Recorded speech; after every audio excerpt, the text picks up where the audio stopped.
لیکن حیرت کی بات تھی کہ اسے اپنی خوبصورتی کا، اپنی دودھیا رنگت کا بالکل بھی احساس نہ تھا، بلکہ وہ تو گورے رنگ کے بجائے سیاہ رنگ کی دیوانی تھی۔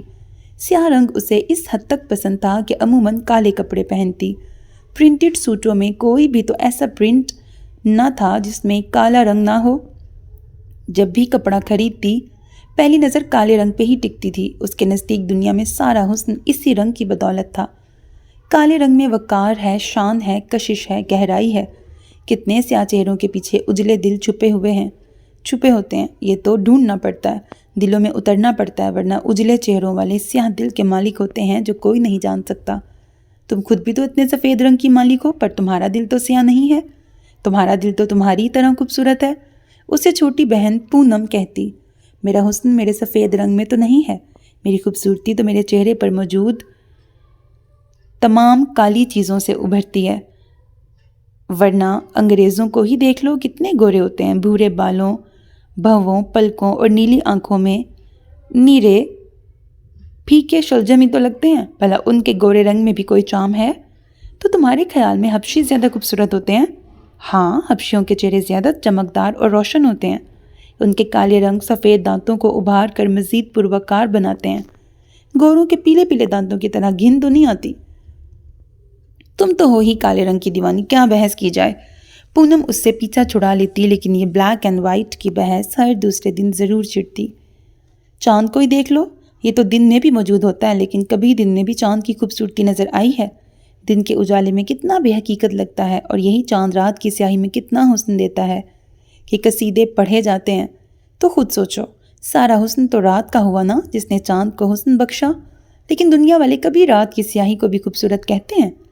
ہاں بھائی، بلیک اینڈ وائٹ کا تو جنم جنم سے ساتھ رہا ہے، یہ دونوں ساتھ ہو تبھی اچھے لگتے ہیں، اور ایک بھی الگ ہو جائے تو اپنا حسن کھو دیتا ہے۔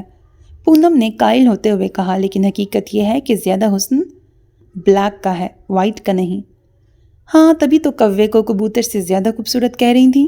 سارا نے آج مجھے وہ جوک سنایا تو میرا ہنستے ہنستے برا حال ہو گیا۔ ہاں، بے شک کوا ایک خوبصورت پرندہ ہے، تم دنیا والوں نے تو اسے کالا ہونے کی وجہ سے کبھی غور سے بھی نہ دیکھا ہوگا، ورنہ سب یہی کہتے کہ جو شان کوے میں ہے وہ کبوتر میں نہیں۔ ماہم ہمیشہ کی طرح اس موضوع پر سیریس ہو جایا کرتی تھی۔ تمہارے لیے ہم کوے کی طرح ہی خوبصورت بندہ ڈھونڈیں گے، پھر تم اسے دیکھ دیکھ کے اس کی قصیدے پڑھا کرنا۔ پونم نے مذاق اڑاتے ہوئے ہنس کے کہا، کاش مجھے کالا سیاہ بندہ ملے، یہ تو میرا آئیڈیل ہوگا۔ ماہم نے خوشی سے کہا، افریقہ چلی جاؤ، ہر قدم پہ تمہیں تمہارا آئیڈیل مل جائے گا۔ میں نے یہ تو نہیں کہا کہ کوئی افریقی یا حبشی ہی میرا آئیڈیل ہے، ہر رنگ کی مختلف شیڈز ہوتے ہیں، ایسے ہی کالے رنگ کے بھی مختلف شیڈز ہیں۔ تم نے تو کبھی کالے رنگ پہ غور نہیں کیا ہوگا، تم کیا جانو کہ کالا بھی ایک دوسرے سے مختلف ہوتا ہے۔ میں بھی کسی خاص کالے شیڈ کے بندے کا ہی انتخاب کروں گی۔ ماہم پھر کالے رنگ کے قصیدے پڑھنے لگی تو پونم اس کی عقل پہ ماتم کرتی اسے وہیں لان میں چھوڑ کے اندر چلی گئی، اور ماہم پھر چاند کو بغور دیکھنے لگی جو اندھیرے میں کتنا چمک رہا تھا۔ آج کچھ لوگ اسے دیکھنے آ رہے تھے اور وہ پھر جھنجھلا رہی تھی۔ ہر دوسرے تیسرے دن آنے والے ان مہمانوں سے وہ سخت تنگ تھی۔ ایک سے ایک اعلیٰ خاندان کے اچھی سے اچھی پوسٹ والے کتنے ہی خوبرو لڑکوں کو اس نے ٹھکرا دیا تھا۔ اس کی جگہ کوئی اور لڑکی ہوتی تو اپنی خوش قسمتی پر فخر کرتی، اب تک کسی ایک کے حق میں ووٹ ڈال بھی چکی ہوتی، لیکن وہ تو خدا جانے کیا چاہتی تھی۔ امی پرانے خیالات کی ہونے کے باوجود اس بات پہ یقین رکھتی تھیں کہ لڑکی کی پسند شادی بیاہ کے سلسلے میں ضرور پوچھنی چاہیے، جس کا حق ہمارے مذہب نے بھی دیا ہے، اس لیے اس کی رائے ضرور لی جاتی تھی، اور وہ ہر بار ہر ایک کو ریجیکٹ کر دیتی تھی۔ تم تو ہو ہی ناشکری، اتنے اچھے اچھے رشتے کس بے دردی سے ٹھکرا دیتی ہو۔ شکر ہے مجھ سے 1 سال بڑی ہو، میری لائن پہلے کلیئر کرو گی، ورنہ جو اگر میں بڑی ہوتی تو شاید بیٹھی رہ جاتی اور تمام رشتے چھوٹی کے لیے آتے، اور یہ مہارانی صاحبہ سب کو مسترد کر کے میرا راستہ روکے رکھتی۔ لائن تو میں اب بھی اتنی جلدی کلیئر نہ کروں گی، ماہم نے شرارت سے کہا، اور جو وہ تمہارے حبشی آئیڈیل کسی دن تشریف لے آئے تب تو اقرار کرنا ہی پڑے گا۔ ہاں، تب تو بات اور ہے نا، اور جو کسی خوش نصیب کے حق میں تمہارا ووٹ پڑ ہی گیا تو وہ تمہاری کالے عروسی جوڑے والی شرط سن کے ہی بھاگ جائے گا۔ میں جانتی ہوں شاید ہی کوئی میری یہ بات مانے، ویسے یہ میری شرط نہیں، میرا ارمان ہے کہ میرا شادی کا جوڑا جیٹ بلیک ہو اور اس پر سلمے کا سفید کام ہو، ساتھ میں تمام زیور بھی صرف موتیوں اور ڈائمنڈس کا ہو، اور تم کالے رنگ میں 14ویں کے چاند کی طرح چمکو۔ تم جو یہ کالے رنگ کی دیوانی ہو اسی لیے تو ہو کہ اس میں تم اور ابھرتی ہو۔ پونم کی بات کا ابھی وہ جواب دینے ہی والی تھی کہ اندر سے امی کی آواز پہ ان دونوں کو باورچی خانے کی طرف جانا پڑا، جہاں آنے والے مہمانوں کے لیے شام کی چائے کے ساتھ کچھ چیزیں امی نے منگا لی تھیں اور کچھ گھر میں ہی بنائی تھیں۔ وہ بے دلی سے امی کا ہاتھ بچانے لگی۔ ایمان سے ماہم بالکل کوا ہے، پونم کے منہ سے کوریڈور کی کھڑکی سے جھانکتے ہوئے قدرے زور سے نکل گیا۔ یہ دونوں آنے والے مہمانوں کا خفیہ جائزہ لیتے ہوئے کھڑکی میں سے تبصرہ کر رہی تھیں۔ ہاں واقعی بالکل کوے کی طرح خوبصورت اور شاندار ہے، ماہم نے پردہ ہٹا کر جھانکتے ہوئے کہا۔ سچی ماہم، اگر یہ رشتہ ہو گیا تو دونوں کا جوڑا اندھیری رات اور چاند کا ہی لگے گا۔ تمہارا بھی 14ویں کے چاند کا سیاہ رات میں چمکنے کا ارمان پورا ہو جائے گا۔ پونم نے کھی کرتے ہوئے کہا تو سامنے بیٹھے ہوئے حضرت نے باقاعدہ مڑ کر آواز کی طرف دیکھا، یوں جیسے سب سن لیا ہو، تو دونوں تیزی سے وہاں سے پھوٹ لیں۔ کہیں کچھ سن ہی نہ لیا ہو، ماہم نے گھبراتے ہوئے کہا۔ ارے نہیں، اس کی نظریں دروازے کی طرف ہوں گی، کان تھوڑی۔ اور کون سا میں نے چیخ کے کہا تھا؟ پونم نے اسے اطمینان دلایا، حالانکہ دیکھا تو اس نے ایسے ہی تھا جیسے سن لیا ہو۔ تھوڑی دیر بعد ان دونوں کا ہی اندر بلاوا آ گیا۔ ماہم اندر جاتے ہوئے جھجک رہی تھی، جبکہ آنے والی نے خاص طور پر اسے اندر بلوایا تھا۔ وہ کبھی بھی کسی کے سامنے جانے سے نہیں جھجکتی تھی۔ ایک سے ایک خوبصورت آدمی کے سامنے وہ بہت اعتماد سے گئی تھی، لیکن اس دفعہ اس شخص کا سامنا کرتے خدا جانے کیوں وہ اتنا گھبرا رہی تھی۔ آنے والا یہ شخص جو پرکشش نقش لیکن گہرے سانولے رنگ کا مالک تھا، سفید شرٹ اور بالکل بلیک سوٹ میں بقول پونم کوا لگ رہا تھا۔ پتہ نہیں کیوں ایک نظر میں وہ اسے اتنا امپریس کر گیا کہ وہ اس کا سامنا کرتے جھجک رہی تھی۔ ڈرائنگ روم میں وہ دونوں ماں بیٹا اور امی تھیں۔ یہ دونوں اندر داخل ہوئیں تو آنے والی صاحبہ کے منہ سے بے اختیار ماشاءاللہ نکل گیا۔ وہ دونوں ایک طرف ساتھ ساتھ بیٹھ گئیں۔ ماشاءاللہ بہت پیاری بچیاں ہیں، شکر ہے تمہارے طفیل ہم بھی پیارے ہو گئے۔ پونم اس وقت بھی بولنے سے باز نہ آئی، دھیرے سے اس کے کان میں کہا تو اس نے اسے آنکھیں دکھائیں۔ نام کیا ہیں بچیوں کے؟ انہوں نے ماہم کو پیار بھری نظروں سے دیکھتے ہوئے پوچھا۔ یہ تو پونم ہے اور وہ بڑی ماہم۔ جب پیدا ہوئی تو اتنی حسین اور گوری تھی کہ باپ نے دیکھتے ہی اس کا نام سنو وائٹ رکھ دیا تھا۔ وہ تو اب بھی لاڈ میں اسے یوں ہی بلاتے ہیں۔ امی ہمیشہ کی طرح اس کے حسن کے قصیدے پڑھنے لگی، جس سے ماہم کو سخت چڑ تھی۔ بیٹے کا نام تو پوچھا ہی نہیں، امی نے ان کے صاحبزادے سے پوچھا۔ آنٹی، عجیب اتفاق ہے، جس طرح آپ کی صاحبزادی بہت سفید تھیں تو انہیں سنو وائٹ کہا گیا، اسی طرح میں ہوا تھا تو اتنا کالا تھا کہ اسود نام رکھا گیا، جس کے معنی بھی کالا کے ہیں۔ اس نے خود ہی اپنا مذاق اڑایا تو ماہم کو ذرا بھی اچھا نہ لگا۔ وہ کیوں احساس کمتری کی بات کر رہا تھا، جبکہ وہ تو بہت شاندار تھا۔ اور خوشی کی بات تو یہ تھی کہ اس کی آواز بہت خوبصورت تھی، دل میں اتر جانے والی، کوے کی طرح کانوں میں چبھنے والی نہیں تھی۔ امی نے پونم کو چائے لانے کا اشارہ کیا۔ آنے والی صاحبہ نے بہت پیار سے ماہم کو اپنے پاس بٹھا لیا اور اس سے کالج کے متعلق، اس کے مشغلوں کے متعلق باتیں کرنے لگیں۔ اور کنکھیوں سے ماہم نے دیکھا اسود صاحب بہت ہی لا تعلق بیٹھے تھے، اتنے لا تعلق کہ اتنی دیر سے ایک ہی کمرے میں ہونے کے باوجود اس کی طرف دیکھنا بھی گوارا نہیں کیا تھا، جبکہ اس سے پہلے وہ ہر محفل میں تقریباً ہر مرد کو آزما چکی تھی، جن کی نگاہیں ایک دفعہ اس کے چہرے پہ پڑ جاتی تو ہٹنا بھول جایا کرتی تھیں، اور یہ پہلا شخص تھا جس کی نگاہیں اس کے حسن کے جلوے دیکھنا بھی پسند نہیں کر رہی تھی۔ کہاں کہ ان میں شوق بھی شامل ہوتا، اور ابھی پونم ٹرالی اندر لائی بھی نہ تھی کہ اسود بول اٹھا، چلیں امی، مجھے ایک جگہ ضروری کام سے پہنچنا ہے۔ آئے ہائے بیٹے، ابھی تو آئے ہو، کچھ دیر تو بیٹھو، اور بغیر چائے پیے بھلا میں جانے دوں گی؟ نہیں آنٹی، مجھے ایک جگہ ضروری پہنچنا ہے۔ گھر سے نکلتے وقت بالکل خیال نہیں رہا، ورنہ شاید نہ آتے۔ وہ اٹھنے لگا تو امی نے اصرار سے اسے بٹھا لیا۔ اچھا بھائی چلے جانا، چائے تو بن بھی گئی ہوگی، جاؤ ماہم، پونم سے کہو جلدی لے آئے۔ ماہم اٹھ کر گئی تو پونم اسے ڈرائنگ روم کے باہر ہی ٹرالی لاتی مل گئی۔ وہ انہی قدموں واپس پلٹ گئی۔ کوارٹر پلیٹیں سرو کرتے ہوئے اس نے اسود کو پلیٹ دی تو وہ نہایت لا تعلقی سے بولا، شکریہ، میں کچھ نہیں لوں گا۔ ارے بیٹے کچھ تو لو، آپ اصرار کرتی ہیں تو صرف چائے پی لوں گا، ورنہ دل تو اس کا بھی نہیں چاہ رہا۔ ایمان سے ماہم سخت نکچڑے لگ رہے ہیں، اس صورت پہ اتنا غرور ہے تو کہیں جو تم جیسے حسین ہوتے تو خدا جانے کیا ہوتا، بات کرنا تو دور کی بات، یہ تو دیکھنے تک کے روادار نہیں ہے۔ پونم نے حسب معمول اس کے کان میں سرگوشی کی، یہ تو وہ سچی کہہ رہی تھی کہ یہ ان کے گھر آنے والا پہلا شخص تھا جو بار بار اس کی طرف دیکھ نہیں رہا تھا، ورنہ اس سے پہلے آنے والے تمام ہی حضرات نہ صرف اس کا حسن دیکھ کر لٹو ہو جاتے تھے بلکہ بار بار اس کا مخاطب بھی کیا کرتے تھے، اور یہ تو یوں لا تعلق بیٹھا تھا جیسے زبردستی لایا گیا ہو۔ بیزاری اس کے چہرے سے عیاں تھی، تبھی تو چائے ختم کرتے ہی فوراً کھڑا ہو گیا۔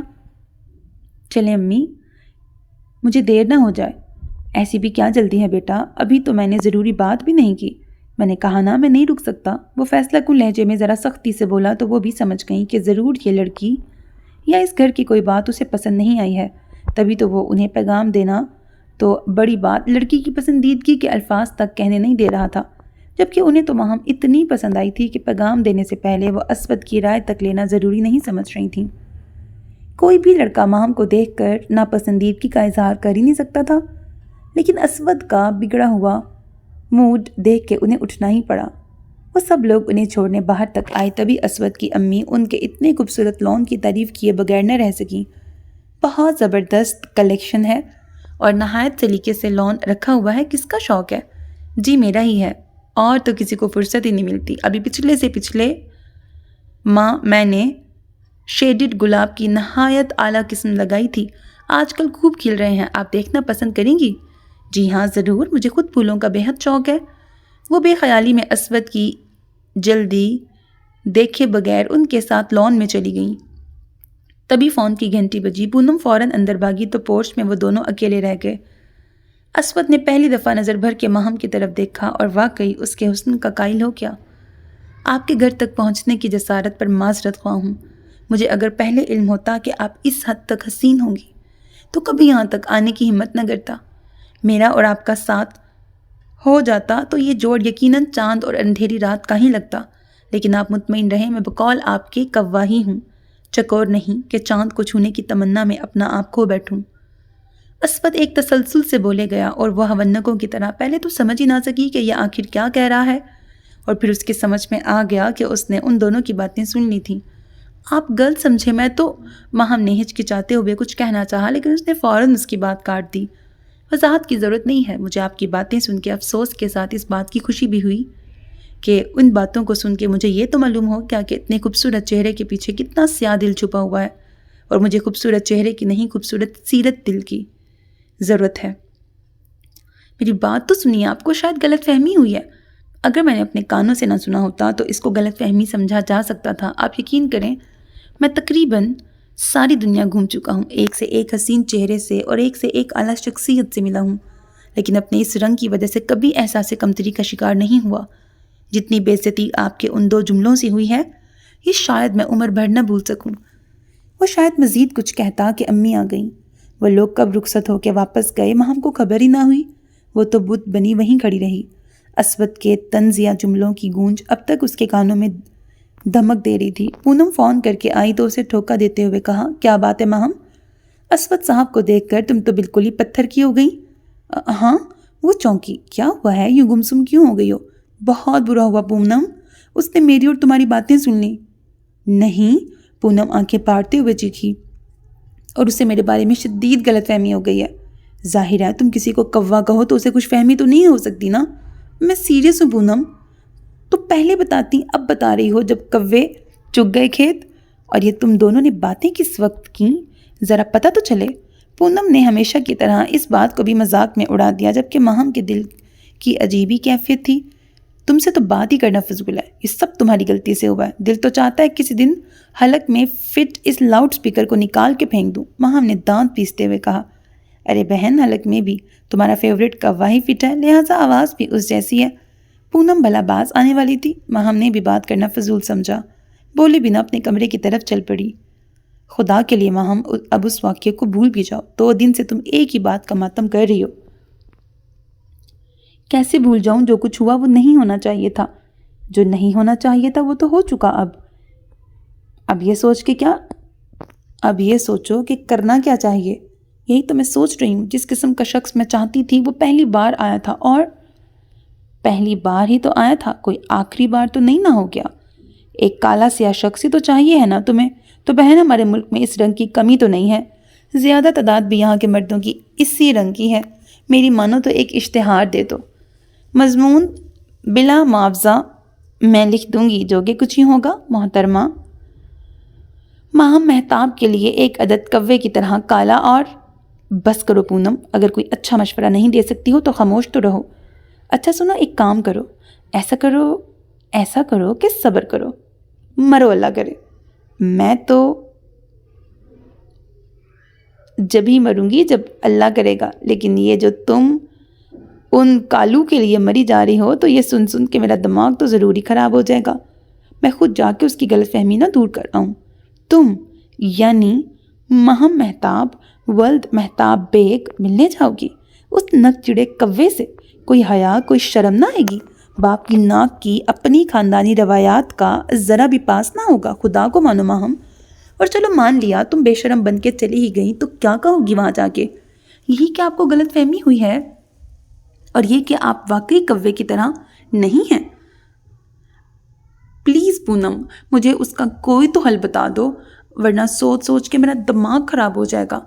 وہ تو خیر پہلے ہی خراب ہے، جو کالے رنگ کے پیچھے تم نے بالکل ہی خراب کر لیا ہے۔ میری مانو تو ان اسود صاحب کو گولی مارو اور بیٹھ کر انتظار کرو کہ کب کوئی اور کب واپس ہے۔ میں شادی کروں گی تو اسی سے، ورنہ چلو جی، پھر میں تو بلا وجہ ہی ماری گئی نا۔ تم راستے سے نہیں ہٹو گی تو امی ابو مجھے بھلا کب آگے کھسکائیں گے؟ ویسے سچ بتاؤ، ان حضرت میں ایسی بھی بھلا کیا بات تھی جو تم یوں دیوانی ہوتی جا رہی ہو؟ سب سے بڑا سچ تو یہی ہے کہ وہ سچا انسان تھا جو ظاہری شکل کو نہیں باطن کو اہمیت دے رہا تھا۔ دوسرا، میں نے ایک دفعہ کہا تھا نا کہ مجھے کالے رنگ کا ایک خاص شیڈ پسند ہے، تو سمجھ لو وہ اسی شیڈ کا مالک ہے، اور جو ایک دفعہ نظروں میں جچ جائے تو پھر باقی سب رنگ فیڈ ہو جاتے ہیں۔ اور یہ تو میرا فیصلہ ہے کہ شادی ہوگی تو اسی سے، ورنہ کبھی نہیں۔ مارے گئے، پھر تو کچھ نہ کچھ سوچنا ہی پڑے گا۔ پتہ بھی تو نہیں معلوم ہے جاؤ گی کہاں؟ آنٹی بتا رہی تھی کہ وہ نیوی میں ہے اور آج کل نیول ہیڈ کوارٹر میں ہوتا ہے۔ پورا نام اسود یزدانی ہے۔ کیا کسی کو ڈھونڈنے کے لیے اتنا کافی نہیں ہے؟ ٹھیک ہے تو پھر تم چلی جاؤ، میرے تو بھائی پہلے ہی بال کم ہیں، امی کو پتہ چل گیا تو کیا مطلب ہے؟ تم میرے ساتھ نہیں جاؤ گی؟ ٹھیک ہے پونم، آج تو میں مجبور ہوں، لیکن کبھی ایسا وقت تم پہ بھی پڑے گا، پھر مجھے بہن یا دوست سمجھ کے آنا۔ ماہم ناراض ہو کر باہر جانے لگی تو پونم نے بڑھ کر اس کا ہاتھ کھینچ لیا۔ اوکے سسٹر، اتنا بھی کیا غصہ کہ چل ہی پڑی؟ اب مانو ہمارا احسان کہ ہم نے ہاں کر دی۔ Thank you Poonam, thank you very much, تم واقعی بہت اچھی ہو۔ اچھا زیادہ مکھن نہیں، میں تمہارے ساتھ کل صرف اس شرط پہ چلوں گی کہ کل تک تم اس کا کوئی ذکر میرے سامنے نہیں کرو گی، ٹھیک؟ ماہم نے اس بات میں سر ہلا دیا۔ اس وقت تو وہ ہر شرط ماننے کو تیار تھی۔ کار وہ دونوں خود ہی ڈرائیو کر لیتی تھیں۔ امی سے باہر گھومنے جانے کی اجازت لے کے وہ صبح 9 بجے ہی گھر سے نکل پڑیں۔ نیول ہیڈ کوارٹر تک بآسانی پہنچ گئیں۔ ان کے کمپاؤنڈ میں گاڑی کھڑی کر کے ماہم نے پونم سے بھی چلنے کو کہا تو اس نے صاف انکار کر دیا۔ میں تو اندر نہیں جاؤں گی، تم خود ہی جا کے بات کرو۔ میں اکیلی جاؤں؟ کتنی خبیث ہو تم، گھر میں کیوں نہیں بتایا؟ تمہارے فائدے کو ہی کہہ رہی ہوں، اکیلے میں تم مجھ سے بہتر بات کر سکو گی، اور پھر میری زبان سے تو واقف ہی ہو۔ مذاق میں کوئی بات نکل گئی تو تمہارے اسود صاحب کو مزید غلط فہمی ہو جائے گی، اور شاید وہ ٹھیک ہی کہہ رہی تھی، لہٰذا وہ خود ہی اندر چل پڑی۔ یوں اکیلے کسی مرد سے بات کرنے کی ہمت اس میں خدا جانے کہاں سے آ گئی۔ وہ اندر داخل ہوئی تو کوریڈور میں موجود کتنے ہی لوگوں کی نگاہوں سے ایک دم پریشان ہو گئی۔ سب یوں آنکھیں پھاڑ کے بلکہ گاڑ کے اسے دیکھ رہے تھے کہ وہ اپنے آپ سے ہی شرمندہ ہو گئی۔ بے اختیار اس کے ہاتھ اٹھے اور اس نے اپنا دوپٹہ سر پہ ڈال لیا۔ Black and white printed suit میں وہ کالا دوپٹہ اوڑھے، سفید جوتے اور سفید ہی بڑا سا ہینڈ بیگ کندھوں پہ لٹکائے بلا شبہ قیامت لگ رہی تھی۔ ویسے بھی یہاں پہ موجود آدمیوں کے لیے شاید اتنی سمارٹ اور اکیلی عورت کی آمد واقعی اچنبھے کی بات تھی۔ تبھی تو سب کی آنکھیں کھلی کی کھلی رہ گئیں۔ وہ لوگوں سے پوچھتی ہوئی آخر کار اسود یزدانی کے آفس تک پہنچ گئی۔ باہر ہی اس کی نیم پلیٹ لگی تھی۔ اندر جاتے سمے اس کا دل دھڑک رہا تھا۔ وہ کیا کہے گی؟ تمام جملے بھول گئے تھے۔ دستک دی اور کم ان کی آواز پر وہ اندر داخل ہو گئی۔ اس نے سلام کیا تو اسود جو میز پر رکھی فائلوں پر سر جھکائے کچھ لکھ رہا تھا بے اختیار چونک اٹھا اور اسے دیکھ کر تو تقریباً اپنی جگہ سے اٹھ کھڑا ہوا۔ آپ یہاں؟ اس کے لہجے میں سوال سے زیادہ حیرت تھی۔ میں بیٹھ سکتی ہوں؟ اس نے بمشکل اپنی کانپتی ٹانگوں اور دھڑکتے دل پہ قابو پا کے پوچھا۔ جی ضرور، تشریف رکھیے۔ وہ یہ کہہ کر خود بھی بیٹھ گیا۔ فرمائیے، ایسا کون سا ضروری کام تھا جو آپ اس اسود کے لیے یہاں تک آ گئیں؟ اس نے صاف اپنے کالے رنگ پر چوٹ کرتے ہوئے کہا۔ سفید کلر کے یونیفارم میں وہ بلا شبہ بہت شاندار لگ رہا تھا، لیکن شاید اسے اس کا قطعی احساس نہ تھا، تبھی تو اپنا ہی مذاق اڑا رہا تھا۔ دیکھیے، مجھے آپ کے سامنے کہنے میں بھی کوئی آر نہیں کہ بے شک آپ واقعی کوے کی طرح شاندار ہیں۔ بے اختیار اس کے منہ سے نکل گیا۔ اپنے گھر بلا کر بے عزتی کرتے تو بہت سو سے سنا ہے اور خود دیکھا بھی تھا، لیکن کسی کے یہاں خاص طور پر انسلٹ کرنے آنا زندگی میں پہلی دفعہ آپ کو ہی سن رہا ہوں۔ اوہو، آپ پھر غلط سمجھے۔ یقین کیجئے میں یہاں آپ کی اس دن کی غلط فہمی ہی دور کرنے آئی ہوں، جس کا مجھے اتنے دن سے بہت افسوس رہا ہے۔ غلط فہمی دور کرنے؟ وہ بے اختیار ہنس دیا۔ وہ تو آپ نے اپنا جملہ دہرا کے دور کر دی۔ پلیز اسود صاحب، آپ سمجھنے کی کوشش کیجئے، اور میں آپ کو کیسے سمجھاؤں کہ مجھے کالا رنگ عشق کی حد تک پسند ہے۔ چلیے مان لیا، لیکن اس کی وجہ بھی بتا دیں۔ پسند کی کوئی وجہ تو نہیں ہوتی۔ کسی کو نیلا، کسی کو گلابی یا سبز رنگ پسند ہوتا ہے تو اس کی کوئی وجہ تو نہیں ہوتی۔ اگر کالا رنگ ہی آپ کو اتنا پسند ہے تو یقیناً اس کی وجہ ہے، اور وہ بے شک یہی کہ یہ رنگ آپ کے حسن کو اور ابھارتا ہے، بالکل ویسے ہی جیسے اندھیری رات چاند کو اجاگر کرتی ہے، یا یہ کالا دوپٹہ آپ کے چہرے کا حالا کیے اور ابھار رہا ہے۔ میں آپ کی غلط فہمی اب کس طرح دور کر سکتی ہوں؟ شاید کسی نے ٹھیک ہی کہا ہے، first impression is the last impression. حالانکہ تمام شرم بلائے طاق رکھ کر میں یہاں صرف آپ کی غلط فہمی دور کرنے آئی تھی۔ اچھا چلیے، آپ کہتی ہیں تو میں کہہ دیتا ہوں کہ میری ہی غلط فہمی دور ہو گئی، لیکن پلیز آپ ان تمام لوگوں کو تو غلط فہمی کا شکار مت کیجیے جو باہر بیٹھے میرے بارے میں کیا کچھ سوچ رہے ہوں گے۔ یہاں کسی خاتون کا یوں آنا مناسب تو نہیں، اگر آپ مائنڈ نہ کریں تو۔ وہ یہ کہتے ہوئے خود بھی کھڑا ہو گیا۔ جی میں خود جا رہی ہوں، مجھے اس کا احساس ہے، لیکن آپ اس دن کے بعد آئے ہی نہیں تو میں بہت مشکل سے ہمت کر کے خود آپ تک آ گئی۔ آپ پھر کسی دن ہمارے یہاں آئیں گے نا؟ اس دفعہ تو میں نے آپ کو دیکھا نہیں تھا، اس لیے چلا بھی گیا، لیکن اب آپ کو اور پھر خود کو دیکھتے ہوئے بھلا پھر وہاں تک آنے کی ہمت کر سکتا ہوں؟ اس نے بلا جھجک اپنے اور اس کے رنگ کا تضاد جتلا دیا تھا۔ اب میری پسند معلوم ہو جانے کے باوجود؟ ماہم نے بہت معصومیت سے اس کی طرف پر امید نظروں سے دیکھتے ہوئے پوچھا۔ میرے خیال میں آفس کے اوقات میں ہمیں اپنی پسند اور ناپسند بتانے کا کوئی حق نہیں ہے۔ چلیے میں آپ کو باہر تک چھوڑاؤں۔ آپ کو شاید احساس نہ ہو، لیکن میں اسکینڈل ٹائپ کے جملوں سے بہت گھبراتا ہوں۔ وہ اس کی کوئی بات سننے کو تیار نہ تھا، دروازہ کھول کر اس کے باہر نکلنے کا انتظار کرنے لگا۔ ماہم نے بیگ اٹھایا اور اس کی طرف دیکھ کر دھیرے سے کہا، خدا حافظ۔